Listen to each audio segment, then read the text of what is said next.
Hello friend, আজকে আমরা দেখব আমরা কিভাবে ইলাস্ট্রেটরের মাধ্যমে একটা ফুল ফ্লাওয়ার ডিজাইন করতে পারি। তো সর্বপ্রথমে আমরা শেপ টুল থেকে পলিগন টুলটা সিলেক্ট করব, করে একটা পলিগন টুল ক্রিয়েট করব শিফট চেপে ধরে সমানভাবে। তবে এটার ফিল কালারটা অফ করে দিব, স্টক কালারটা রেড দিব, যে কোনো কালার দিতে পারেন, দিয়ে স্টক কালারটা একটু বাড়াই দেব। মুভ টুল সিলেক্ট করব, এবার সিলেক্ট থাকা অবস্থায় ইফেক্ট থেকে ডিস্টর অ্যান্ড ট্রান্সফর্ম থেকে পোকার অ্যান্ড দিয়ে এটা একটু বাড়াই দিব। অবশ্যই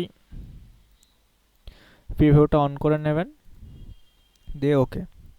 দিয়ে এবার এইটা আমরা এটা সিলেক্ট করব, করে কন্ট্রোল সি দিয়ে কপি, কন্ট্রোল এফ দিয়ে পেস্ট। লেয়ারে সিলেক্ট করলে আমরা দেখতে পাবো, খেয়াল করলে পারে যে দুইটা লেয়ার হয়েছে। এবার একটা লেয়ার সিলেক্ট করে শিফট আর অল্টার চেপে ধরে ছোট করব।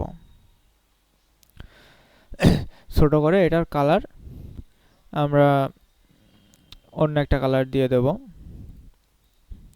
দিয়ে এবার দুইটা সিলেক্ট করব, করে অবজেক্ট থেকে ব্লেন্ড থেকে মেক ব্লেন্ড সিলেক্ট থাকা অবস্থায় আমরা আবারও অবজেক্টে যাব, অবজেক্টকে ব্লেন্ড থেকে ব্লেন্ড